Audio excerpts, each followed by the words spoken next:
위트겐슈타인이라고 했죠. 이제 앞으로 공부할 때 남았던 이제 들레주라는 사람이 남아 있습니다.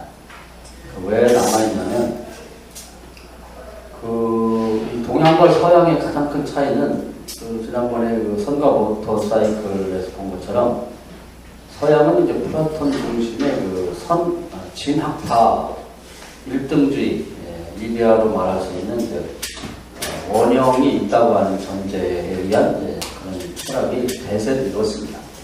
그것이 이제 많은 태난을 갖고 왔고, 결과적으로 이제 존재망까지 가져왔기 때문에 그 철학 갖고는 안 된다는 거예요.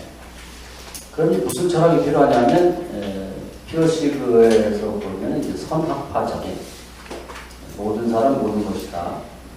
가장 중요한 최고의 것으로 생각하는 그런 식의 사유 형태가 필요하다.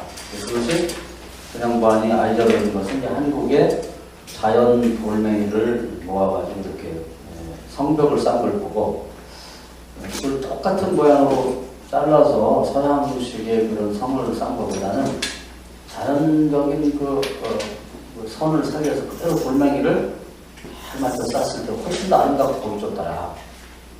이런 데서 그 사람이 아이디어가 있다. 근데 그냥반이 한국에 와서 군인으로 왔다가 이제 불고 감동했고 아마 그것이 모티브가 돼가지고 철학에 대해서 다시 생각하게 될 것 같아요. 그런 의미에서 이제 서양 철학사 중에 레노라는 철학자 중에 하나인 들레주가 그런 입장을 갖고 있습니다. 서양 철학을 공부한다면 이제 그 부분을 공부할 필요가 있다 이런 생각이 들고 들레주가 이제 그런 식의 논문들을 좀 썼어요. 철학사 자체를 쓴 건 아닌데 우리나라에 어떤 분이 들레주를 전공하면서 그러니까 한국에 그런 생각이 있는 것 같아요. 그 양반이 논문을 이렇게 잘 편집해서 이제 들레주의 철학사를 편집을 했습니다. 신기한 일이죠. 나와 있기 때문에 얘가 되면 들레주과 철학사를 한번 공부했으면 좋겠다 하는 이제 바람을 갖고 있습니다. 근데 할 공부거리가 많이 있기 때문에 지금은 이제 동양 철학을 이제 공부하고 공부하는 것이죠. 그런데 동양 철학의 중심에는 이제 중국 철학이 있죠. 중국 철학사를 공부하리라 합니다. 이번에 텍스트를 택한 것은 풍유란 또는 펑유란인데 이 사람의 철학사의 특징은 이제 근대 철학을 이제 미국 가서 공부했기 때문에 근대의 철학하면 대표가 이제 칸트입니다. 칸트적인 입장에서 칸트적인 견해를 가지고 이제 중국 철학사를 서술했다 이렇게 봐야 됩니다. 그러니까 철학이 있는데 누가 서술하냐, 어떤 입장에 있어서 우리 지금 말하면 일이 관제해내는데 전혀 색깔이 달라질 수 있는 거죠. 이제 풍유란 같은 경우는 이제 이 칸트적인 입장에서 썼기 때문에 딱 보면은 영적이고 신적이고 그런 것들은 이제 요청의 세계 정도로 남겨놓고 이제 이성이 파악할 수 있는 정도를 중심으로 썼다고 보면 되는 것이죠. 그러다 보니까 중국 철학사가 뭐 그냥 논어, 맹자, 무슨 노자 이런 단권들은 많이 나와 있는데요. 본격적으로 중국 철학사를 이렇게 어떤 일관된 시각을 갖고 쓴 게 거의 없습니다. 신기한 정도예요. 우리나라 쓴 것도 이제 있는데 아주 뭐 너무 형편이 없어요. 본격적으로 중국 사람이 그나마 칸트적 입장에서라도 이렇게 고대 상고사부터 현대까지 이렇게 나름대로 이렇게 어떤 입장을 가지고 정리한 건 이게 최초의 책이라고 보면 됩니다. 그 외에 나오지도 않았어요.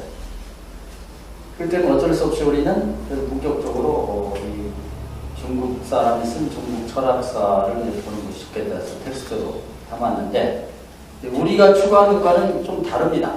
그래서 제가 나름대로 중국 철학사를 이제 우리 신앙적 입장에서 필요하고 해서 이제 천명이라고 하는 걸 중심으로 이렇게 다뤘다 이렇게 생각하면 되겠습니다. 그래서 거기에 맞춰서 공부를 해 나갈 예정입니다.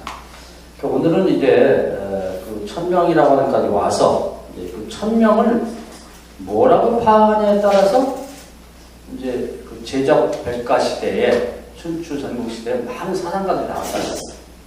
그냥 천명이라는 거 관계없이 내 생각에는 그렇다. 이렇게 나오면 거리도 없거니와 설득력이 없는 거죠. 중국에서는 우리가 그런 생각을 가지는 건 개인적인 사견이지 이렇게 돼요.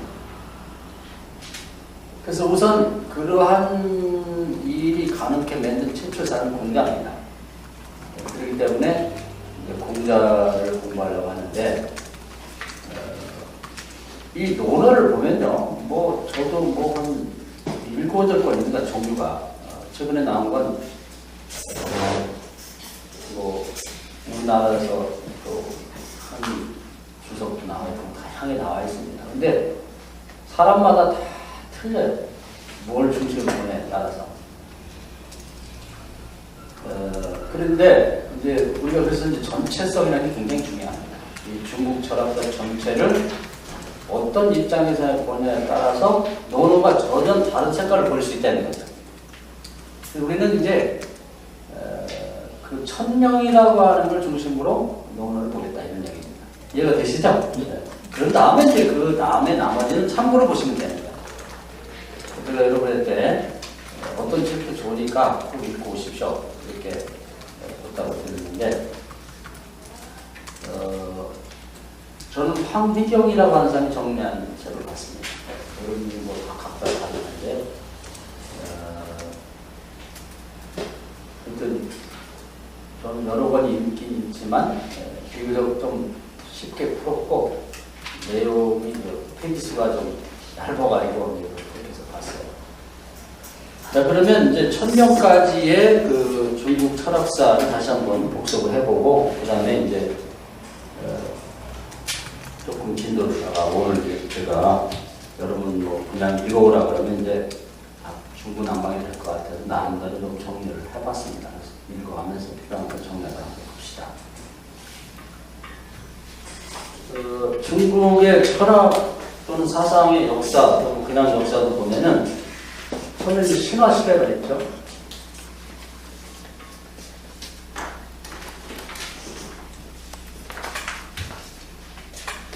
신화 시대가 있습니다. 여러분들 뭐 어디 뭐 나라나 민족이나 이제 신화 시대가 비슷합니다. 그리고 그다음에 선진 시대, 선진이라는 거 잘 안 쓰는데 중국처럼 꼭 이걸 쓰더라고요. 선진 시대가 있고 그다음에 이제 춘추 전국 시대가 있습니다. 그다음에 이제 신나라가 있고요. 그리고 여기 보면 이제 위진 남북조라고 하는 위진 남북조. 여기 이제 짧은 기간 동안에 많은 일들이 있었습니다. 위호축 그 삼국시대도 있고 또 동진 서진에서 진나라도 또 다른 진나라가 있었고 남북조라고 하는 여러 나라가 뭐 생겼다 없어지고 하는 그런 시대가 복잡한 시대가 있었습니다. 그 다음에 수나라 당나라 시대가 있고 그 다음에 이제 족송 남송 송나라가 있고요. 그 다음에 이제 여기에 뭐 그 조그만 외침이 있어가지고 조그만 나라도 있었지만 대표적인 나라는 이제 원나라라고 몽골이 침해해서 나라를 다스렸던 나라가 있습니다. 그 다음에 명나라, 청나라 이제 이렇게 되게 구성이 되어 있습니다. 그래서 적어도 이건 이제 나름대로 우리 목사님들이 좀 이렇게 머릿속에 넣고 생각하면 좋겠다 하는 생각이 듭니다. 그래서 이제 신화시대를 보면 오늘 여기 공부할 건데요. 신화시대를 보면은 뭐 똑같죠. 우리가 뭐 동물 숭배라든지 자연을 숭배하는 그런 시대가 있었는데 최종적으로 이제 그 정리가 되기는 이제 가장 그런 자연물 중에 높은 게 태양입니다. 태양 숭배는 끝났는데 태양이 10개가 있다고 생각하죠. 10개가. 왜냐하면 태양이 뭐 이렇게 봄, 가을, 겨울 이렇게 보다 보면 색깔도 다르고 이렇게 하다 보니까 그런 생각을 한 것 같아요. 그래서 우리가 뭐 60갑자를 따질 때 갑을, 병정, 무기, 경신인데 이 10개가 이제 이때 만들어졌어요. 굉장히 오랜 역사를 갖고 있습니다. 그 다음에 자축일명, 진사오미, 신일술래 이것은 이제 이 지상에 있는 것들 중에서 대표적인 것을 뽑아가지고 그렇게 맞춰갖고 60갑자가 나오는 것이죠. 그래서 이제 10개의 태양이 있는데 그 태양의 후예들이 있다는 거예요. 종족들마다. 마치 그 유대로 말하면 12지파가 있듯이. 그래서 이제 갑이라고 하는 태양이 있고 거기 갑이라고 하는 태양의 후예인 그 종족이 있고 그래서 여기서 이제 왕이 나오는 거죠. 들어가면서 왕이 나왔다. 근데 이제 처음에는 그냥 자연물 숭배했었는데 이게 이제 이 정리가 되면서 이게 신이 됩니다. 신적인 것, 신적인 존재가 됩니다. 이게 이제 천으로 개념화되면서 이게 천재가 되는 거예요. 왕이죠, 왕. 하늘의 왕. 제왕, 하늘의 제왕이 되는 거예요. 이게 발전한 겁니다. 인격화됐다고 봐야 되겠죠. 그 태양일 때는 그냥 이렇게 서로 상관관계로 있었는데 왕이 되니까 말씀을 하는 거예요, 말씀. 말한다. 그것이 뭐냐면 하늘이, 천재가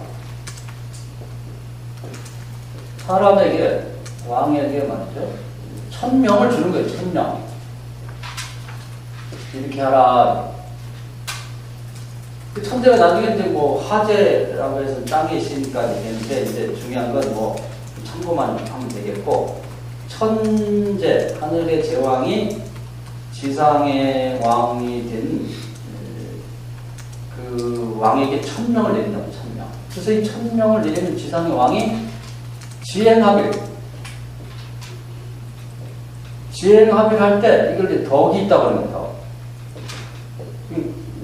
필압 철학과 비슷하죠? 그렇게 할 때 이제 타자를, 백성을 유익하게 만드는 거죠. 유익하게. 요렇게 해서 이제 요 태양 숭배까지의 요 때가 말하자면 이제 신화 시대라고 보면 되고요. 이 선진 시대는 되게 이제 하위를 따진 하나라, 우리나라, 주나라인데 하나라는 과연 역사가 있었냐고 하는 것이 의문지이기 때문에 그냥 전설 속의 나라가 아니냐 그렇게 보고 요즘에 또 하나라 때에 유물들이 발견이 돼가지고 그걸 편입을 시켰는데 이런 말이 하여튼 철학사에서는 그래요. 은나라가 이제 나라다운 꼴을 갖췄는데 이 나라가 이제 요런 시대를 봅니다. 하나라, 은나라는 요 신화 시대. 주나라, 여기 가깝다고 주나라. 선진 시대에서 주나라 때 와가지고 이제 이 태양이 신적 존재가 되면서 천재가 되고 이게 천재가 1000명을 내리는 시대로 발전하는 거예요. 그러니까 여기서부터 이제 철학이 이제 시작된다고 봐도 과언이 아니죠. 그런 시대가 된다고 봅니다.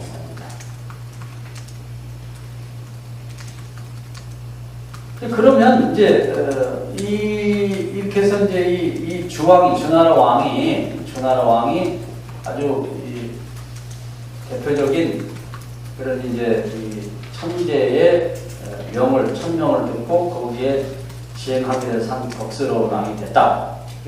그러니까 중국 철학사 전체에서 가장 존경할 만한 사람이 되는 거예요. 이분이. 모든 사람이 이제 따라가고 싶어. 공자도 이제 이 주나라와 주왕을 따르고 싶다고요. 공식적으로. 근데 이제 여기서 궁금한 게 1000명이 뭐냐? 1000명이 도대체 1000명이라는 게 뭐냐는 거죠. 1000명을 알고 싶어. 이 1000명을 아는 자가 왕이고 지도자고 또 이제 그걸 따르는 자가 훌륭한 지도자가 되는데 1000명을 알고 싶어. 그래서 여기서 뭐가 나오는데 점이 나오는 거죠. 여러 가지 방법으로 1000명을 알고 싶어. 그래서 1000명을 하나도 딱 일로서 관지 일로서 하나도 규정은 아직 안 됐어요. 하나도 규정은 안 됐는데, 그러니까 모든 이 1000명의 배후에서 1000명을 천명되게 하는 서양철학사로 말하면 그런 하나는 아직 정리가 안 됐는데 그때 1000명을 알고 싶은 거예요. 그래서 정리 나온 거예요. 그래서 주역이 나오고 주나라 때 역이라는 게 나온다. 이제 이게 나중에 역으로 발전하는데 처음에는 하늘의 뜻을 어떻게 하려고 생각하냐고. 그러니까 아주 그 시대로 돌아가다 보면 이제 이해가 됩니다. 하나는 이제 하늘을 보는 거예요. 천기, 별자리 같은 거 보는 거예요. 두 번째는 이제 계절을 보는 겁니다. 가뭄이 되냐, 비가 많이 오냐, 태풍이 부냐, 뭐 이런 거. 그 다음에 지세를 볼 거예요, 지세. 뭐, 땅이 말이죠.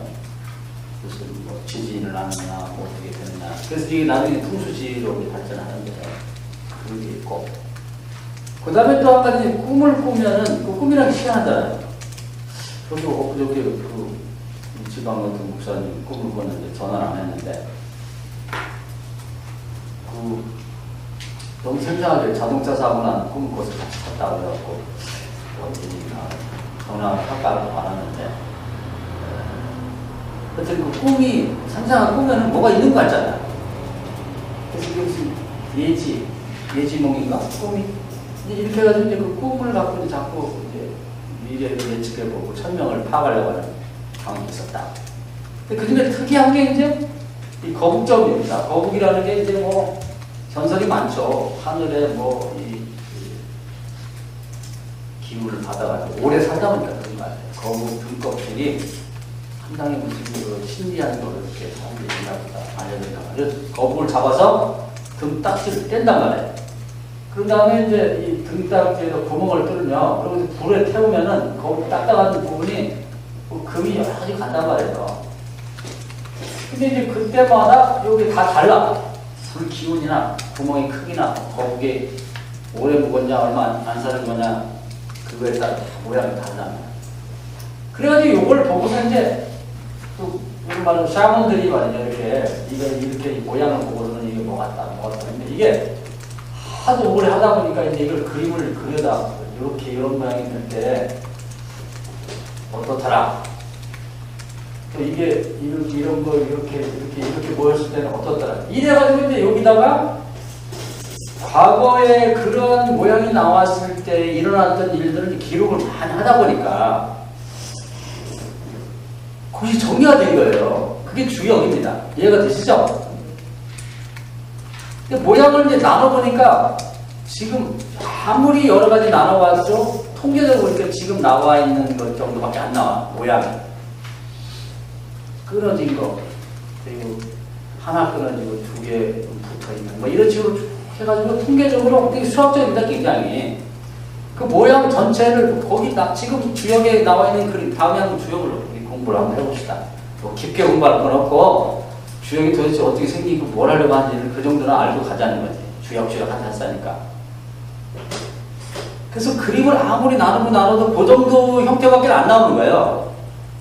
그리고 그럴 때마다 샤먼들이 이렇게 미래를 예측했는데 얼추 맞아 떨어진 것들을 모아가지고 계속해서 이제 이렇게 정리하다 보니 지금 같은 형태가 나왔단 말이에요. 기초적인 게 이제 준하는 데 안 보여요. 이해가 되시죠? 근데 이제 사람도 많아지고 또 뭐 이 점칠 것도 많아지는데 거북을 어디서 잡아 이렇게 거북을 어디서 잡냐고. 잡을 수가 없잖아요. 이렇게. 이제 편법이 만들어진 거예요. 편법이. 그래서 거북이를 잡아서 할 수 있으면 하고 거북이를 잡지 못할 때는 이 대나무 대를 쪼개가지고 말이에요. 그걸 뭐 흔들어가지고 거기서 여러 표를 해가지고 뭐 이게 몇 개 뽑으면 이런 그림이고 해가지고 이제 천명을 그때그때 알려고 우리가 뭐 아까 얘기했는데 무슨 사연이 있을 때마다 우리도 하나님 뜻을 알고자 기도해서 그 응답을 받는 것처럼 자기 생각대로 하지 않고 하늘 황제 천재의 명령을 알고 거기에 맞춰서 살아보겠다는 의도에서 이렇게 됐다는 말이에요. 그러니까 굉장히 신앙적이죠. 그 당시로 보면은 미개하니까 점의 형태는 않고 이제 그게 이제 고등 종교에서 막 그 밀어붙여가지고 이게 뭐 미신이고 잘못된 걸 하다 보니까 그렇게 하면 그 당시에서는 그게 최선이에요. 그때 뭐 기독교도 없었고 뭐 다른 종교도 없는데 어떻게 하라는 거예요. 지금 와서도 이걸 맹신하는 게 문제일 뿐이지 그 당시에서는 최선이었단 말이에요. 나름 하늘 황제의 뜻을 알고 살고 싶다 이런 얘기죠. 그러니까 왕이 제일 앞장서 그걸 한 거예요. 그래서 왕은 제사를 많이 드렸어요. 제사 지난 다음에 이 거북이의 등껍질을 갖다 불을 태워가지고 이제 하늘의 황제시여 하늘의 뜻을 가르쳐주면 제가 그때 따르겠습니다. 특히 전쟁을 앞두고 이런 건 나라가 망할 수 있잖아요. 이 전쟁을 가야 될 건지 말할 건지. 그런데 반드시 해봐야죠. 천명을 알고 싶으니까. 그래서 이때 이제 그 주역이라고 하는 것과 이제 천명을 알기 위한 노력들이 있었다. 여기는 이제 주로 그렇게 해서 이제 천명을 나름대로 그때 점을 쳐서 알아갖고 여기 하는 천재의 뜻이라고 그러는데 거기에 왕이 순응하는 거죠. 그래서 잘 되면 내가 천명을 제대로 이해해가지고 전쟁 같은 경우 이겼으니까 내가 천명을 잘 알아갖고 내가 시행하게 됐구나 이렇게 하는 거고, 만약에 천명이 전쟁하라는 걸 알고 나갔는데 졌어. 그럼 내가 천명을 잘 못하는 거예요. 그럼 내가 무능한 왕이니까 책임을 내가 다 지고 왕에서 내려가게 되잖아요. 이해가 되시죠? 네, 왕이 그런 거죠. 왕이. 네? 그러니까 옛날에 우리나라 역사에도 보면 왕이 단군입니다. 샤먼이 있어요. 샤먼. 왜 샤먼이냐면 왕이 대표로 천명을 물어보는 거예요. 다른 존재는 천명을 물어보는 데서 조금 사이드로 비껴나고 왕이 대표로 물어보는 거죠. 그리고 거기에 대한 결과를 자기가 책임지는 거다. 이게 그런 형태였다는 거죠. 또 이제는 천명을 아는 것이 아주 그 왕권을 유지하는 데서 중요하고 그 사람의 생사가 달린 아주 중요한 문제이기 때문에 이 사람들은 진짜 아주 신성하게 이런 의식을 거행했고 천명을 알기 위한 노력했다는 거죠. 정칠 때도 마찬가지로 그런 분위기였다는 거죠.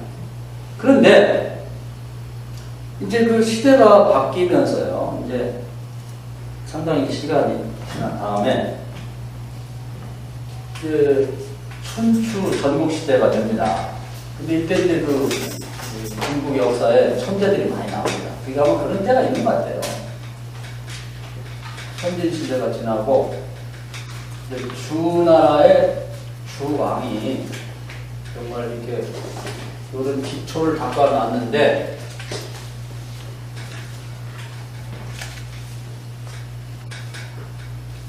말하자면 천명이 여러 개예요. 다양하게 이게 천명이다 저게 천명이다. 우리 이 풍류란도 보니까 이 시대를 이제 소피스트 시대고 그 소피스트 하나였던 이제 소크라테스와 같은 존재가 소크라테 공자다 이런 비유를 해놨어요. 풍류란 읽어보신다고 그랬지만. 그래서 여러분 참고로 읽으세요. 비싸게 사놨으니까 시간 나는 대로 읽으시라고.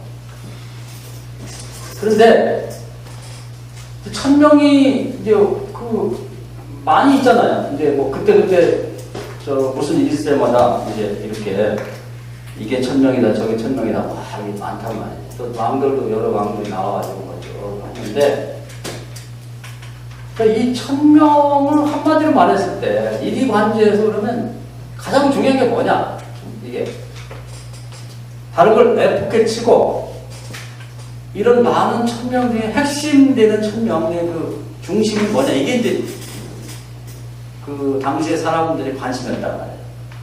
이해가 되시죠? 천명이 서로 다르니까 이렇게 이 사람 이렇다 저런 사람 저렇다 하니까 그래가지고 이제 공자가 뭘 했냐면은 여기 풍이라는 책에 보면 이제 시, 서, 무슨 좌전, 국어 이런 책들이 이제 선진시대와 과학성 것을 많이 이제 얘기를 했다고 그러는데 주로.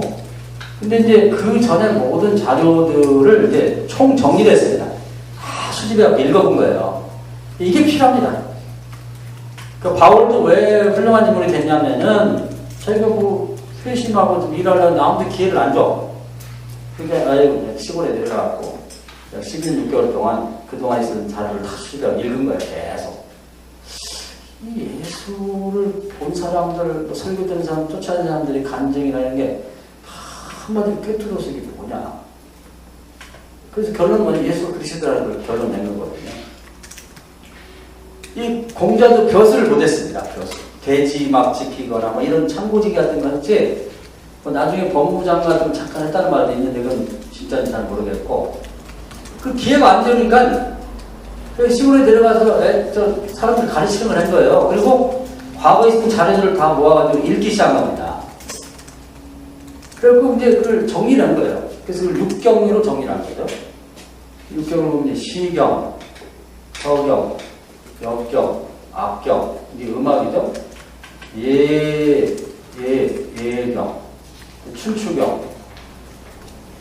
이 중에서 춘추경만 이제 주로 이 사람 창작이라고, 나머지는 이제 수리부작이라고 원래 있던 거 이렇게 다 수립해갖고 거기다가 이제 주석을 붙인 거 정도라고 보고 있는 거죠. 그래서 육경으로 정의하는 거예요. 육경. 경이란 말은 이제 높여서 하는 말입니다. 앞선 선배들의 작품들을 다 읽고 나서 이렇게 목록을 만든 목록을 만든 거예요. 이게 누가 했냐면 이제 서양과 비슷해요. 아리스토텔레스가 죽었을 때 그 제자들이 정리됐죠. 그래서 거기서 형이상학도 메타피지크 나오고 그런 것처럼 이제 이 공자 이전의 모든 자료들을 쫙 읽어가지고 정리를 한 거예요. 이렇게. 그러고 나서 이 전체를 꿰뚫어서 관통하는 1000명 중에 1000명이 뭐냐? 1000명 되게 하는 가장 중요한 게 뭐냐면 파악한 게 이라는 말이에요. 이해가 되시죠? 그렇게 정리를 했다. 그래서 공자가 여기 이제 내가 뽑아놓은 것도 보면은 1000명 중심으로 이제 논어를 보면 굉장히 쉬워요. 그리고 뭐라고 했냐면 앞선 분들은 하늘한테 직접 불어서 1000명을 알게 됐지만 나는 공부를 통해 알게 됐다. 이해가 되시죠? 그 말이 굉장히 중요한 거예요. 이렇게 공부를 통해서 정리를 해보니까 그 중심이 1000명, 몇천 명이 이인이라는 겁니다. 그래서 이인이라고 하는 걸 주장해요. 그래서 오도는 나오자. 나의 도는 일이 관제해서 인이다. 이렇게 말을 한 겁니다. 그럼 그 인이 뭐냐? 1000명 중에 1000명이 인이라고 자기가 파악했다는 말이죠. 이것만이 정답이라는 얘기는 아니야. 자기는 그렇게 이해를 했다는 거예요. 자, 그러면 여기까지 왔죠? 이제 그 다음에 나머지 춘추시대 대표는 뭐냐면 이제 공자와 노자입니다. 뭐 다른 사람이 있지만은. 공자와 노자고, 노자가 이제 앞서죠. 나이가 많으니까. 노자, 공자. 쉽게 공자가 유명한 공자, 노자. 전국시대는 이제 맹자와 장자. 이렇게 대표로 뽑아낸 거 보면 나옵니다. 이렇게. 그래서 앞으로 공부는 이 춘추 전국시대의 이제 공자의 학파인 장정자라는 자사 이런 사람이 쓴 그 대학과 중용, 같이 보려고 해요. 이 풍요라는 맨 뒤에다 나는 시대는 뒤떨어지만 사상적으로는 앞에 같이 보는 게 좋을 것 같아요. 이렇게 정리를 하고, 그 다음에 이제 뭐 맹자라든지, 그 다음에 노자, 정자라든지, 순자, 독자라든지, 그런 사람을 이제 한번 보자는 얘기예요. 뭔 얘기를 했는지. 그래서 그 뭐가 다르냐? 1000명을 파악하는 게 다른 거예요. 이해가 되시죠? 그렇게 생각하고 봐야지 되는 거지. 그냥 읽다 아무 그 전체성 없이, 우리가 뭐 성경을 해석할 때도 마찬가지예요. 전체를 이해하고 그 안에서 그 어떤 뭐 책을 한 권을 봐야죠. 뭐 신명기 무슨 뭐 이렇게 봐야지. 전체를 무시하고 그것만 보면 중구난방이에요. 이 사람 이렇다고 저 사람 저렇다고 하고. 그래서 뭐 어떤 사람이 인터넷 잠깐 보내고 누가 뭐 하는데 논어는 자기가 볼 때는 뭐 자아를 찾는 것이다. 그렇게 얘기하는데, 근데 뭐 그걸 볼 때 은혜 받았다고 하는데, 은혜 받았다는 건 할 수 없지. 그러나 중국 철학사 전체에 보면 자아 찾는 마음 관계가 없는 겁니다. 이해가 되시죠? 여기 자아 찾는 게 어디 있어? 그러니까 자기가 은혜 받는 얘기하는 자유지만은 이제 우리가 철학사를 공부하는 사람 입장에 그렇게 공부하면 안 된다는 거예요. 자, 그래서 이제 논어에서 가장 유명한 것은 이제 그 학이자 배움에 대한 이제 가르침 이제 먼저 나오는데요. 우리가 이제 발음을 몰라도 학이 시는 불령 열호하라 이런 얘기가 나옵니다. 그러면 배움에 있어서 그냥 그 말로 보통 명사적인 입장에서 그냥 배움이라고 하는 것이 좋다 이렇게 말할 수도 있지만, 공자의 철학 전체 입장에서 보면 배우는 게 뭘 배우냐면 1000명 중에 일을 배운다는 거 이렇게 얘기를 해야 되는 거예요. 이해가 되시죠? 그냥 배우는 게 아니라 자, 그래서 한번 보면은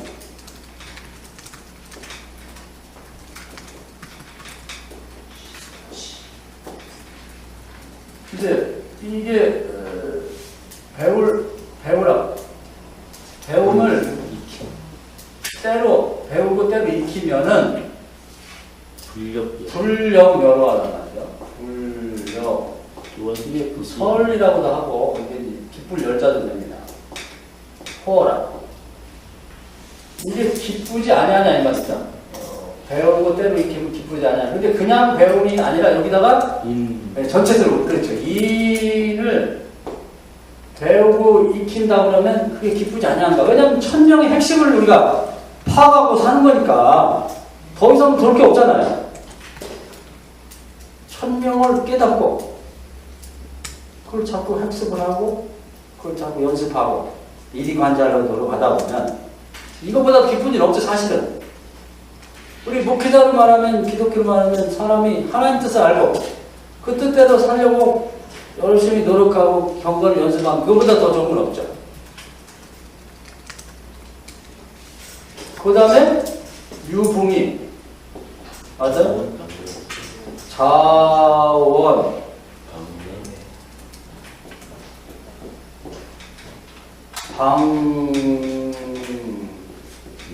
방외하면 불력 라코라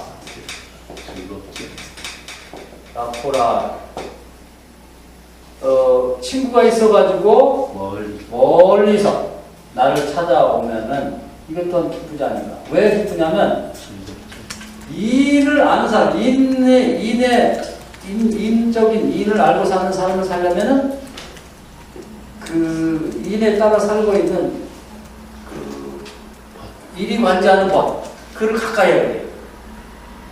그러니까 진정한 친구는 뭐냐면 인을 알고 인을 실천하는 사람이거든요. 내가 그걸 학습하고 있는데 그런 사람이 멀리서 나를 찾아왔어. 그러면 그거 얼마나 기쁘냐는 거예요. 인에 대해서 서로 어떻게 깨달았는지, 어떻게 실천하는지 대화를 나누니까 그런 뜻으로 이해를 해야 된다는 거예요. 그 다음에 인부지 뭐예요? 불온이면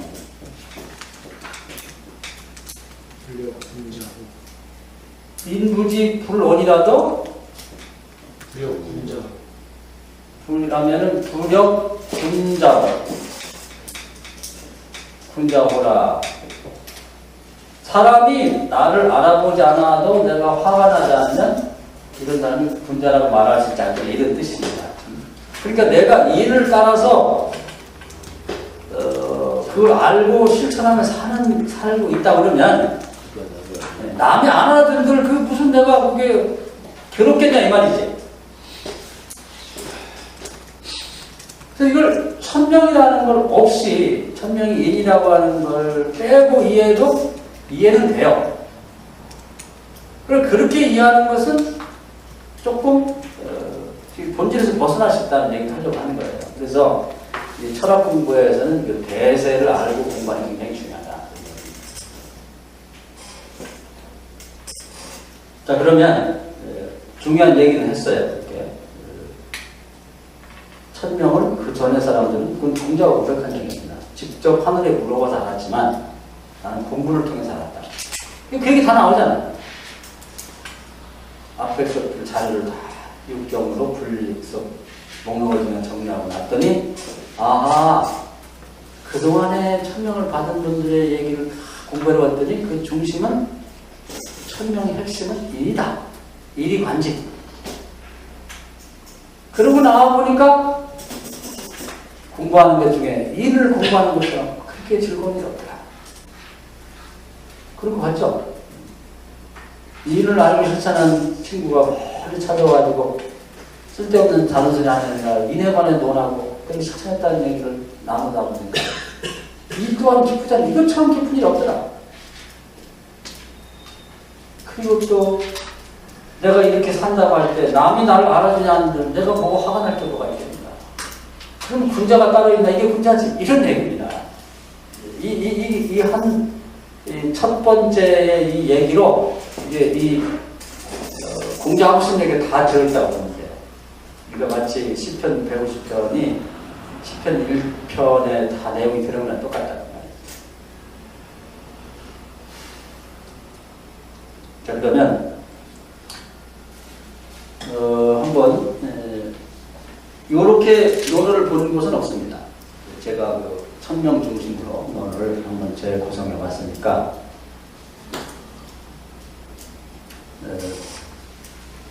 그걸 한번 읽어가면서 논어를 뭐 여러분이 앞으로 개인적으로 보시는 건 얼마든지 그냥 시간대로 보면 되니까. 그러나 중심을 갖고 읽어야지 그냥 읽어가지고는 큰 의미가 없다고 생각이 되니까 그렇게 이해하시고 한번 보도록 합시다. 자, 다 갖고 오셨죠? 네. 안 갖고 오신 분 여러분 늦더라도 꼭 카피를 해갖고 오셔야 됩니다. 그래야 도움이 되니까. 우리 강 목사님부터 읽어볼까요? 네. 천명의 입장에서 정리함. 나는 15살에 배움의 뜻을 두었고 30살에 자아를 확립했고 40살에 사물의 도리를 판단할 때 혼란을 일으키지 않았고 50살에 천명을 알았고 60살에는 여러 가지를 자연스럽게 받아들였고 70살에는 마음이 내키는 대로 행해도 법도를 넘어서지 않았다. 네, 이제 천명 중심을 보면 이 얘기가 확연히 들죠. 근데 천명이라고 하는 것을 그 전체성에서 이해하지 않고 보면 내일 많이 이거 인용을 많이 하죠. 근데 여기 보면 그 양반이 왜 50살에 천명을 알았냐면 제 생각에는 공부를 알게 된 거예요. 50살까지 열심히 잘해서 육경을 정리하면서 이해가 되시죠? 그러다 보니까 결론이 그때 난 거야. 아, 천명이 인이구나. 이게 핵심. 그 얘기입니다. 어떤 사람은 뭐 이건 뭐 잘못된 거 해석이다 그러는데 아니 공부를 통해서 아는데 그러면 그게 오늘 갑자기 알아지는 게 아니고 그 정도 공부를 해야죠. 우리가 무슨 같이 공부하면서 봤습니다만 하이데크 후기를 이해하는데 공부 열심히 해서 한 20년, 30년이 걸리는데 천명을 다 파악해서 그걸 육경으로 정리하고 그걸 이해하는데 50년 이거 걸릴 수밖에 없는 거죠. 그런 다음에 이제 맨 끝에 가면 70에 가서 이제 천명대로 살려고 노력을 한 거죠. 어떻게? 시행하게 하려고. 그랬더니 법도, 다시 말하면, 천명이라는 말이 여러 가지 나중에 이렇게 변형이 됩니다. 그래도 그게 천명이라고 이해하시면 돼요. 나중에 가면 이게 2로 정리가 된다고 했죠. 천을 2로. 이렇게 보시면. 법도에서 넘어서지 않더라. 비로소. 시행하게 됐다. 그 말이죠. 이해되셨죠? 그렇게 보면 되겠습니다. 또 읽으세요. 공자는 자신보다 앞선 책들을 정리했다. 서경, 시경, 서경, 역경, 춘추경, 예경, 악경, 그 결과 천의 뜻을 받아 적은 책들의 핵심, 즉 선조들이 받은 천명의 핵심은 인이라는 것을 알았다. 네, 이해됐죠? 그렇게 해야 됩니다. 그 다음에 김성호 목사님, 왕순가. 2번 왕순가가 물었다. 방 아랫목에 귀신에게 잘 보이려 하기보다는 차라리 북두막의 귀신에게 잘 보이는 것이 낫다는 말이 있는데 무슨 뜻입니까? 공자, 그렇지 않소이다. 하늘에 죄를 지으면 빌 곳이 없습니다. 천재가 내려준 천명, 인에 충실하는 것이 죄짓지 않는 것이다. 귀신은 천재가 아니다. 그러니까 이 얘기는 뭐냐면 자기의 철학은 그냥 자기가 이렇게 머릿속에서 구상해서 만든 창작이 아니고 하늘의 뜻을 알려고 노력하는 결과다 이 말입니다. 귀신은 그때그때 어떤 천명을 내리거나 천재가 아니잖아요. 근데 거기다 비유 맞출 거 없이 천명을 따르고 천재의 그 천명을 어긋나는 죄를 짓지 않으면 다 된다. 이제 이것이 가장 기본이라고 하는 것이죠. 그래서 공자의 사상은 제 개인적인 창작품이야. 이성의 산물이 아니라 하늘의 뜻을 파악하려고 하는 노력의 결과가 이렇게 보여야 된다. 그 다음에 3번. 3번 공자, 아침에 도 천명을 깨달으면 저녁에 죽어도 된다. 네, 그래서 이제 이 얘기예요. 도라는 걸 그냥 도라고 생각하면 안 된다고. 근데 그렇게 알고 싶었던 천명을 깨닫고 나니까 이제 더 이상 뭐 바랄 게 없는 거예요. 그 얘기죠. 그러니까 도를 그냥 우리가 노자가 생각하는 도라든지 그냥 뭐 사람들이 생각하는 뭐 깨달음 이렇게만 생각하면 안 되는 거죠.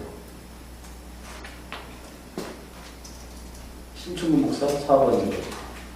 자공, 만약 백성들에게 널리 좋은 일을 하고 더 나아가 대중을 구제한다면 어떻습니까? 인하다고 할 수 있겠습니까? 공자, 어찌 단지 인에 그치는 이에게는가? 틀림없이 성일 것이다. 유임금과 순임금조차도 그렇게 하지 못해 걱정했다. 인이라는 것은 자기가 서고자 하면 남을 일으켜 세우고 자기가 이루고자 하면 남을 이루게 하는 것이다. 생활 주변 가까운 곳에서 자기 마음을 미루어 남의 마음에 도달하는 것을 인을 실천하는 방법이라고 말할 수 있다. 예, 그래서 이제 그러면 인이 뭐냐 하는 것은 딱 한마디로 규정이 어렵습니다.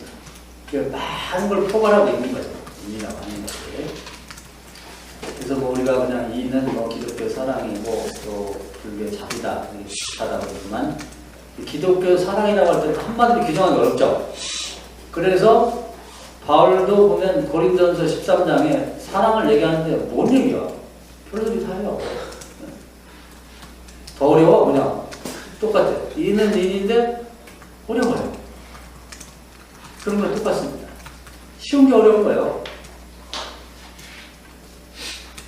그래서 이제 인을 실천해서 그것이 자기에 머물지 않고 다른 사람에게까지도 인이 영향을 미친다 그러면 그 이제 거룩한 것이다, 성이다 이렇게 인을 넘어서 이제 이렇게 말하고 있습니다. 이제 인이 완성되면 성이 되는 거예요. 이해가 되시죠? 네, 인이 완성하는. 인은 이론적으로 이해하는 거라고 하면 성은 지행하게 돼서 완성되는 거. 그럼 이제 덕이 될 수 있고 성이 될 수 있는 거. 김인중 편도사 5번을. 아니요. 인이 무엇입니까? 공자, 자기를 단속하여 예로 돌아가는 것이니 하루라도 자기를 단속하여 예로 돌아간다면 천하가 모두 그 인으로 돌아갈 것이다. 인을 실천하는 것은 나에게 달린 것이지 남에게 달린 일이 아니다. 아니요. 인을 실천하는 구체적인 방식을 말해 주십시오. 공자, 얘가 아니면 보지 말며 얘가 아니면 듣지 말며 얘가 아니면 말하지 말며 얘가 아니면 행하지 아니하는 것이다. 얘란 인을 구체적으로 실천하는 행동을 뜻한다. 예, 행동에 말하자면은 규칙이라고 할까요? 규범이라고 할까요? 얘를 예라고 볼 수가 있는 것이죠. 자, 그 다음에 또 6번 조문사님. 번지, 인이 무엇입니까? 사람을 사랑하는 것이다. 이란 무엇입니까? 사람을 알아보는 것이다.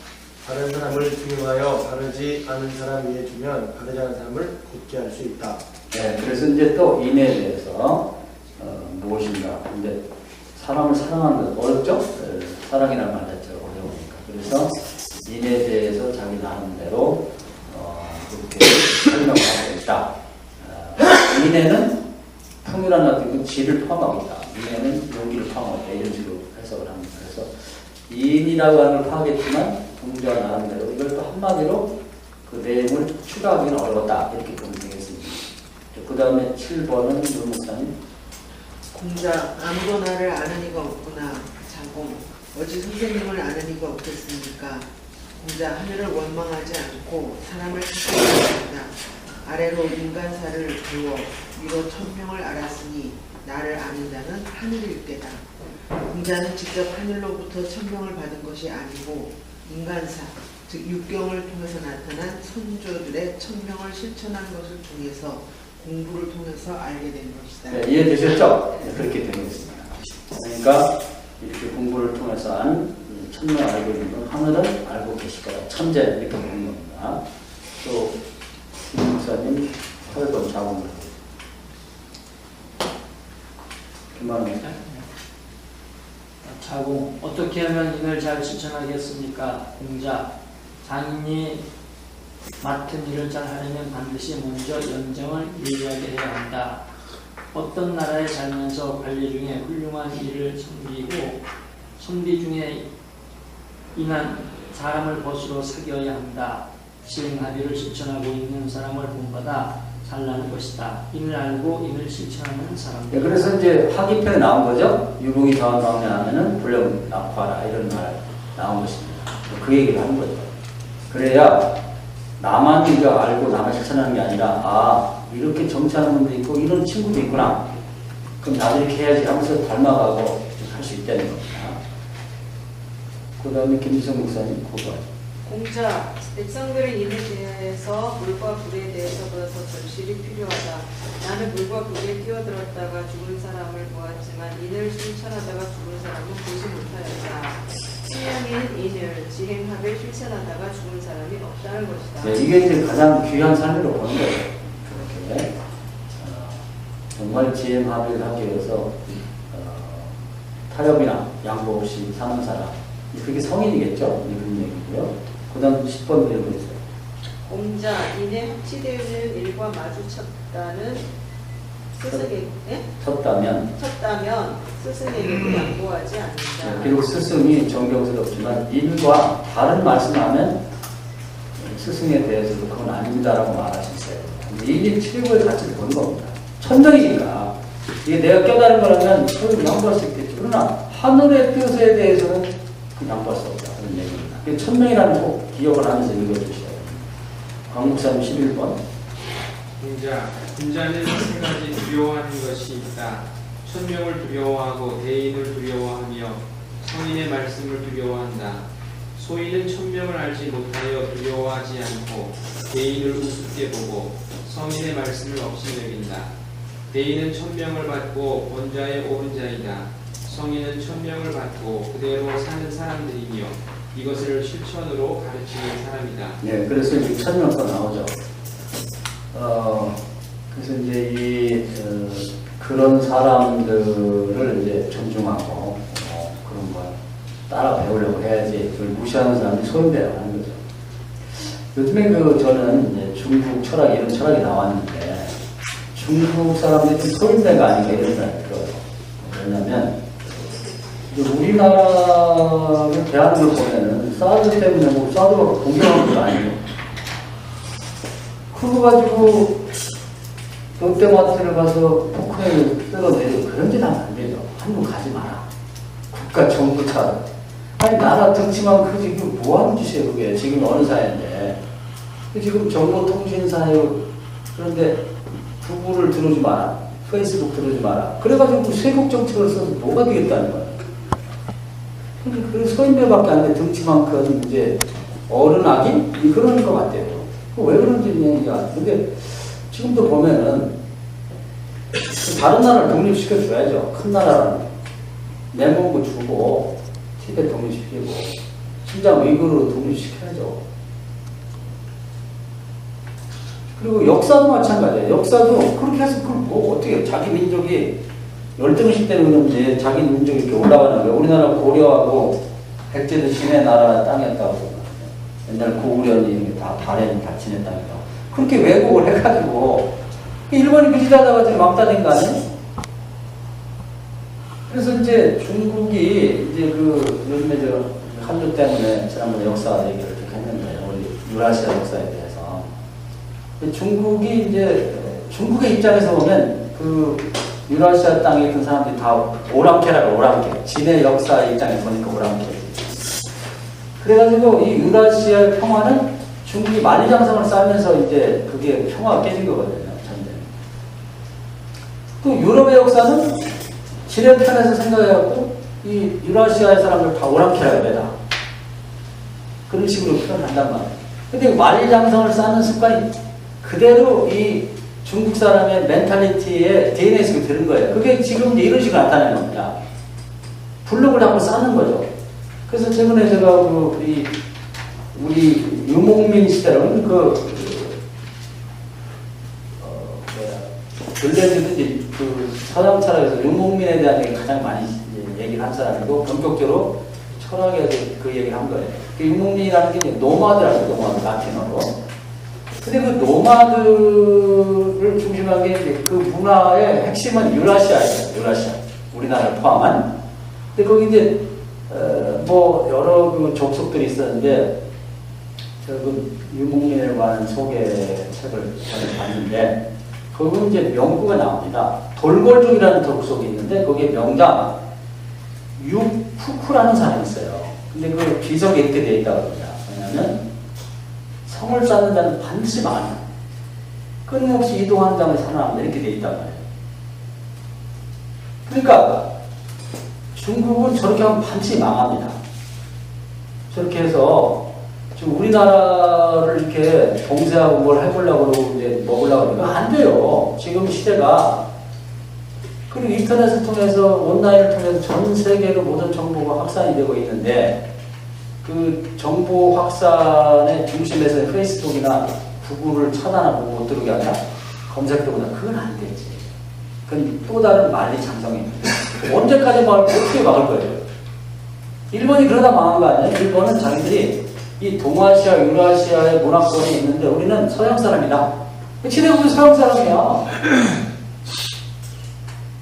그래가지고 이 아시아 사람은 다 미개하고 우리하고 수준이 안 맞아. 니네들은 그냥 내가 지배해야 될 대상이고 물건도 그래요. 우리나라나 아시아에 엄청 갖다 팔아먹고 지네나라에서는 우리나라 차 한 대도 안 사고 아무도 안 사요. 핸드폰도 안 사고 뭐 무슨 TV도 안 사고 하나도 안 팔아줘. 그리고 니네 다 하는 거라. 완전히 완다 돼가지고는 일본 제품을 누가 사줘야 말이지. 지네도 내수만 갖고 할 수는 없거든요. 1억 2천만 갖고는 안 되거든. 뭐 수십조 원씩 투자해가지고 외국에 팔아야지. 그러니까 미국 털고 해갖고 안 사요. 일본 거는. 그러다 보니 점점 투자도 못하고 이제 주저앉아버리니까 일어나기 어려워. 그게 20년 만에 개그. 20년만 전만 해도 날아다니죠. 세계 미국 다음에 자기들이 가고. 그게요, 동세하고 이렇게 선물 사면 망한다고. 심적으로 그렇고. 그래가지고 외국 사람들하고 놀고, 뭐, 우리는 지내보면 서양인이라고 말이지. 맨 영국하고 친하고 무슨 뭐, 유럽하고 친하고. 그거 아니에요. 근데 이제 중국을 보니까, 저는 중국에 대한 기대를 많이 했는데, 이 중국 철학 공부하고 좀 하는 짓을 보니까, 이 소인배 등치만 크지. 일본 애들 마찬가지는 혐한 한국에 우리 진행을 뭘 잘못했는데 일본 서점에 제일 많이 팔리는 게 혐한 서적. 한국 싫다. 한국을 망할 거다. 뭐 삼성도 금방 망한다. 뭐 우리 거 다 베껴갔다. 뭐 그냥 이런 얘기들을 그냥 써놓은 게 그렇게 인기가 있고 또 우이기지머니 해가지고 한국 사람들 가라고 말이지. 그게 말이 안 되잖아요. 그게 있을 수 없는 일.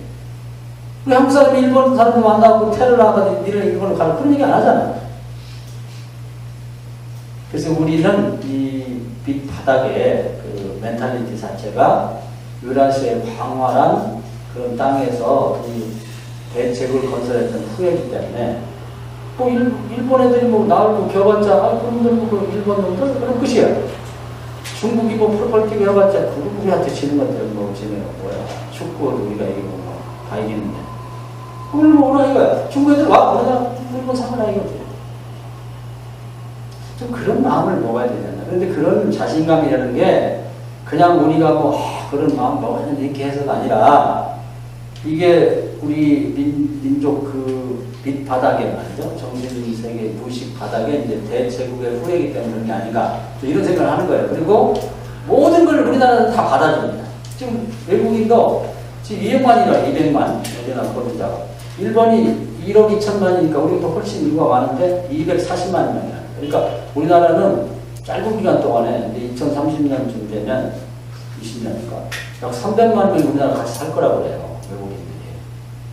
우리나라 누가 외국인들 뭐 조금씩 뭐 이제 이런 저런 게 있지만은 박대하거나 그렇게 않습니다. 다 존중해주고 모든 종교도 받아주고 다 관대하고 그 살아남으라고 한국에. 그 지금 임금도 일본보다 훨씬 우리가 비싸답니다. 그래서 우리나라 오는 거예요. 그 예의 바르게 대해주고. 그리고 우리나라 노동자나 외국 노동자는 거의 똑같이 대해준다. 그래서 이제 이 소인배 얘기가 나와서 이제 열받아 이런 얘기를 하는데, 우리가 너무 큰 기대를 중국과 일본에 둘 필요가 없다. 그리고 이 세국 정책, 심력도 그렇고, 남의 나라의 영토도 그렇고, 역사도 그렇게 빼앗고 그러면 안 되죠. 그게 뭐 지금 어느 시대인데 그런 짓을 하고 있어요. 그러면 그게 결국 자기들이 자기 함정을 파는 거예요. 쟤들은 상대 못할 거다. 그렇게 해가지고 중국이 지금 일본처럼 좀 돈 좀 번다고 큰 소리 하면 안 됩니다. 같이 잘 사는 거. 중국이 다른 나라에 도움 주는 게 뭐가 있어요? 우리나라는 좀 입을 크게 벌려 기도할 필요가 있는데, 저도 이제 북한 통일만을 생각했어요. 그런데 요즘에 그 유라시아 역사를 계속 이제 연구하고 나오는데 보니까 북한과 똑같은 게 유라시아 다릅니다.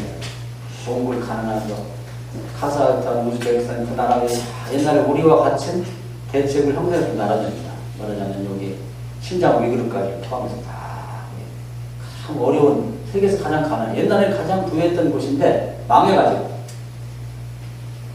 그래서 오죽하면은 이 중국이나 발전된 여러 가지 오락해라고, 심지어는 말이죠. 지금 그 탄자들과 나라들이 다 이슬람인데 거기 가난한데 종교가 없으니까 이 바티칸에다가 우리 선교사님 보내달라고 했는데 니네 같은 무식한 애 무슨 하나님 믿냐고 거기 안 보냈다는 거예요.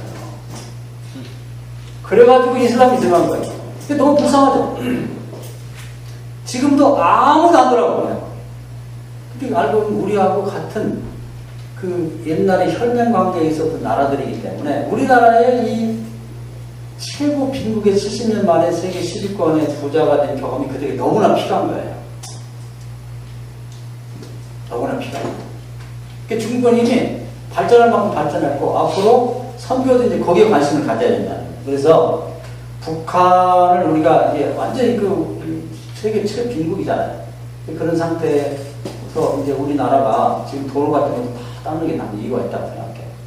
이제 통일만 되면 연결만 하면 되니까. 그래서 우리나라의 기술과 경험과 자본을 갖고 북한을 개발하고 그 여세를 몰아가지고 이제 몽골이나 그 위로 올라와가지고 뭐 무슨 카자흐스탄이나 이런 데 다 우리 형제 나라라고 스스로 자기들이 그러는 거예요. 우리를 형제 나라라고. 그 우리나라의 그 새마을운동이라든지 경제 개발은 이걸 다 배우고 싶어 하는 거예요. 정식으로 와서 가르쳐달라. 우리나라가 이제 뭐 이 사막에 무슨 저 사우디아라비아니 뭐 이런 데 가가지고 사막을 개발하는 경우 있잖아요. 또 아무것도 없는데 그냥 일산이나 저 분당처럼 도시를 만들고 생으로 그런 걸 갖고 있는, 그런 기술을 갖고 있는 한국밖에 없습니다. 그러니까 이제 거기다가 그런 도시도 건설하고 또 하여튼 이 전 세계에서 완전히 산림이 헐벗었다가 60년 만에 이 산들이 이렇게 크게 녹화사업에 성공한 나라가 한국밖에 없답니다. 그러니까 사막화되는 나라들에 가서 그런 경험도 나누고 우리 것들이 하나님께서 우리 민족을 한번 이 한류와 함께 이렇게 세워주시고 우리의 그 경험을 갖다가 이제 거의 나눠줄 수 있게 하시려는 그래서 복음과 함께 이것이 같이 들어가야 돼요. 옛날에는 이제 총가하고 이제 화약을 갖고 들어갔단 말이에요. 그런데 지금은 그게 아니라 살려주는 기술, 경험을 갖고 들어가는 거예요. 그게 하나님 뜻이 아닌가 이런 생각이 듭니다. 그래서 우리가 기도할 때 그런 기도도 좀 했으면 좋겠어요. 저는 그렇게 기도하고 있으니까. 그래가지고 지금 이제 몽골 이런 나라들은 한국하고 합치자는 거예요. 그냥 이 국경선 없이. 그러면 그게 뭐 유럽이 한 나라 되듯이 한 나라 되는 거지 뭐 그게. 북한도만 해도 우리 이 남한에 뭐 20배가 된다고 그래요. 땅덩어리가. 근데 몽골을 이렇게 다 하면은 거기 뭐 이제 연방처럼 말이죠. 거기 뭐 충청도, 경기도처럼 그렇게 되면은 우리나라가 이제 어떻게 하나님께 쓰임받을지는 아무도 예상할 수 없는 거죠. 우리 기독교도 그런 의미에서 미래를 준비해야 된다 이런 생각 같습니다. 그래서 이 소인배는 천 명을 모르는 거죠. 그래서 이제 이런 우리도 이 시대에 여기 태어나서 이렇게 살고 있으니까 이 한류와 함께 이 대한민국의 세계 사람들에게 주목받는 이 1000명을 또 깨닫다는 얘기입니다. 이해가 되시죠? 1000명. 우리 한국 민족에게 주는 1000명이 과연 뭐냐? 이걸 모르면 소인배가 되는 거고, 이 국수주의 이기적에 우리 대한민국만 이렇게 하는 게 아니라, 이게 하나님 뜻이라고 우리가 이제 정말 그런 데 관심하고 기도도 하고, 지원도 하고, 그런 거에서 정말 기여다 그렇게 해야 되겠죠. 자식들에게도 가르치고. 지금 우리가 옛날 살던 시대하고 다릅니다. 우리 나라가 해야 될 일이. 자, 그 다음에 12번. 공자 천명을 나면서부터 아는 사람이 최고이고 배워서 아는 사람은 그 다음이고 곤란을 겪은 다음에 배우는 사람은 또 그 다음이고 곤란을 겪고도 배우지 못하면 그런 사람은 최악이다. 공자 자신은 배워서 천명을 알게 된 사람이다. 이해가 되시죠? 그래서 이런 말을 써놓은 거예요. 그러니까 이 큰 대세 속에서 일단 이게 뭔 얘기인지 모르겠다. 그러니까 자기는 겸손하기도 하고 이 주공이나 이런 사람 비하면 자기는 좀 밑에 사람이라고 이제 자기를 평가하는 거면 정직한 거죠. 우리도 이제 지금 이제 역사를 공부하고 이제 진행 상태를 보면서 우리 한국에 준 천명이 유라시아 대략 같이 잘 살게 우리 먼저 경험한 나라가 그들에게 경험을 나누면 같이 잘 사는 나라를 만들자. 그래서 나라 자체도 잘 살고 그런 경험을 나누면서 이제 복음도 전하고 이런 게 우리 사명이 아니냐 이런 건 공부해서 배우는 거죠. 이해가 되시죠? 그런 얘기를 하는 겁니다. 자, 그 다음에 3번, 13번. 사장, 인이 무엇입니까? 공자 5가지 덕행을 천하에 실행할 수 있다면 인이 될 수 있다. 공손함, 너그러움, 믿음, 민첩함, 은혜이다. 공손하면 모욕당하지 않고 반대하면 많은 사람의 지지를 받고 믿음이 있으면 남이 일을 맡길 것이고 민첩하면 공적을 올리고 은혜를 베풀면 남을 잘 부릴 수 있다. 인의 구체적 실천 내용이다. 네, 그래서 이를 한마디로 말할 수는 없고 그 포괄하는 개념이 크다. 그러니까 그것은 각자가 인에 포함된 이걸 실천하면 그것도 인이고 저것도 인이고 이렇게 될 수 있는 것이죠. 아까 얘기한 대로 사랑을 한마디로 얘기하기 어려운 것처럼 인도 이렇게 어렵다는 얘기입니다. 그 다음에 자아의 말 널리 배우고 뜻을 똑똑히 하며 절실하게 묻고 진지하게 사고한다면 인이 그 가운데 있다. 네, 그렇죠. 인을 공부할 때는 이런 방식으로 하는 거죠. 그러면 그 가운데 있는 인을 발견할 수 있다는 얘기입니다. 그 다음 15번 읽으세요. 자아의 말 모든 기술자는 작업장에서 자신의 일을 왕성하고 군자는 학문을 닦아서 도를 얻는다. 네, 그렇죠. 군자는 학문을 닦아서 공부를 통해서 아는 거죠. 그다음에 이제 황제 같은 사람은 직접 설명을 듣는 거고, 그 차이가 있는 거죠. 그다음에 또 강목사님 16번. 위나라 공손조가 자공에게 중리는 어디서 배우셨는가? 자공, 문왕과 무왕의 도가 아직 없어지지 않고 사람에게 남아있어서 사람들에게 가르쳐 그들도 알고 실천하기 때문에 현자는 중요한 것을 기억하고 있고 그렇지 못한 사람은 소소한 것을 기억하고 있기 때문에 문왕과 무왕의 도를 갖추지 않은 자가 없다고 하겠다. 그러므로 선생님이 어디서 인을 배우지 않으셨겠느냐? 일정한 스승이 따로 있지 않았다. 공자는 중국인의 생활 속에서 지행합일로 남아있는 것을 보고 배우고 전승된 자료들을 육경으로 이리 관지하면서 배웠다. 과거의 사람들이 천명을 받아서 생활했고 글을 쓴 것들을 살펴서 핵심을 파악했다. 이해되셨죠? 네. 그 다음에 또 김 목사님 17번. 17. 묘임금이 말하였다. 그대 순이여 하늘의 상영이 내 자신의 몸에 있으니 진실로 중용의 도의 뜻과 백성의 뜻, 중용의 도를 잘 파악해서 정사를 보살피거라. 만일 사회가 모두 공공해지면 하늘이 내려주신 너의 지위가 영영 끊어질 것이다. 순임금도 같은 내용을 우임금에게 말했다. 탕임금 말했다. 나 소자는 니는 감히 검정소를 제물로 바치며 거룩하고 거룩하신 천재께 분명히 아릅니다. 죄 있는 자는 감히 용서치 않을 것이며 천재의 모든 신하들의 좋음과 나쁨은 천재께서 마음속으로 모두 알고 계시니 제가 은폐할 수 없습니다. 제 자신에게 죄가 있다면 만방의 백성을 벌하지 마시고 만일 만방 백성에게 죄가 있다면 그 책임은 제 자신에게 있습니다. 네, 거기까지 봅시다. 그러면 여기 보면 이제 그 이혼하듯이 이제 왕위를 물려줄 때 자기 아들에게 한 얘기입니다. 그래서 가장 중요한 천명을 파악하고 천명대로 살라는 거죠. 그리고 그 잘못한 거에 대해서는 천명을 잘 못 파악했든지 천명을 파악했으나 그대로 실천하는 것은 왕에게 있다. 그 죄를 나한테 부르십시오. 이런 얘기입니다. 그 다음 보세요. 무왕이 상나라를 정벌한 다음 주 왕조는 친척이나 동생들을 제후로 봉하여 선한 인물이 부귀하게 되었다. 무왕이 말하였다. 비록 지극히 가까운 친척이 있다고 하나 어진 사람보다 못하다. 만일 백성에게 허물이 있다면 그것은 나 한 사람의 부덕함에 소치이다.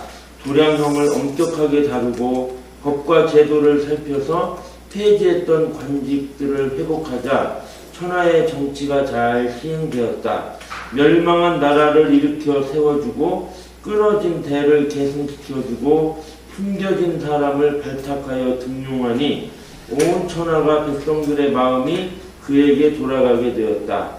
가장 소중한 것은 백성과 식량과 상사와 제사였다. 너그러우면 군중을 획득하게 되고 믿음이 있으면 백성들의 신임을 얻게 되며 부지런히 일하면 공적을 올리게 되고 공정하면 모두 기뻐하게 될 것이다.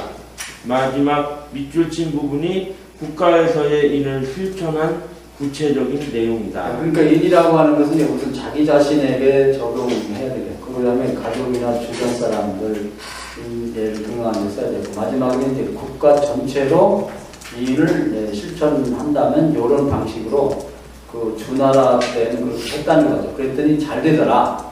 그걸 이제 사례를 들어서 얘기한 겁니다. 이해가 되시죠? 네. 이게 광범위한 적용을 했다는 거죠. 신목사 88번. 사자, 내가 하지 악독이 무엇입니까? 공자, 백성을 가르치지 않고 함부로 죽이는 것이다. 천명의 임과 그 구체적인 실천 과정을 가르쳐야 한다. 미리 훈계하지 않고 일의 성과만을 따지는 것을 난폭하다 한다. 법령을 소홀하게 해놓고서 귀한 바를 반드시 지키도록 하는 것을 남을 해치는 것이라고 한다.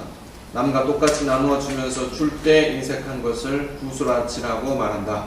네, 구수라치라는 말을 잘 안 쓰는, 요즘 안 쓰는데요.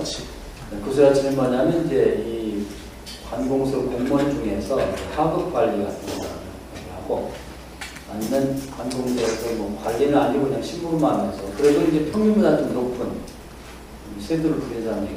그 위에 사람은 벼슬아치라고. 벼슬아치라는 많이 쓰죠? 이제 구수라치라는 말을.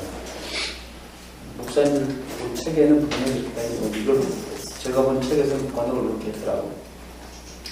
그래서 이제 여기 보면은 중요한 얘기를 하는데요. 그 천명을 가르치지 않고 천명을 모르는 사람들이 범죄했다고 그 벌하는 건 옳지 않다는 게 일단 가르쳐야 된다는 거지. 그래서 공자가 주로 뭘 했냐면은 평생 교육에 전념한 겁니다.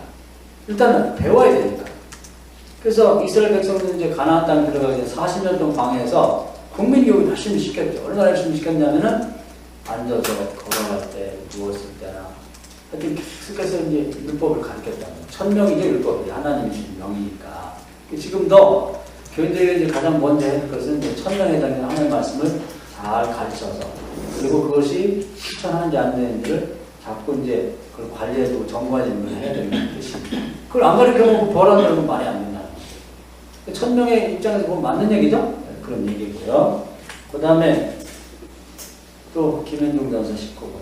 공자, 명을 알지 못하면 군자가 될 수 없고 예를 알지 못하면 자신을 세울 수 없으며 말을 알지 못하면 사람을 알 수 없다. 천명 12편 22는 공자는 예를 아는 것이 사람을 아는 것이라 했다. 상대방을 알려면 그의 말과 행동이 인이라는 천명에 따라서 지행 합의를 되고 있는지를 보면 된다. 네, 이해되시죠? 네. 판단할 때도 그걸 하는 거예요. 그 사람이 천명을 알고 있는지, 아니면 그걸 실천하는지, 그걸 보고 사람을 판단해야 되지, 인물이 좋다든지, 전설을 성했다든지, 목소리 좋다, 이런 거 갖고 따지면 안 된다.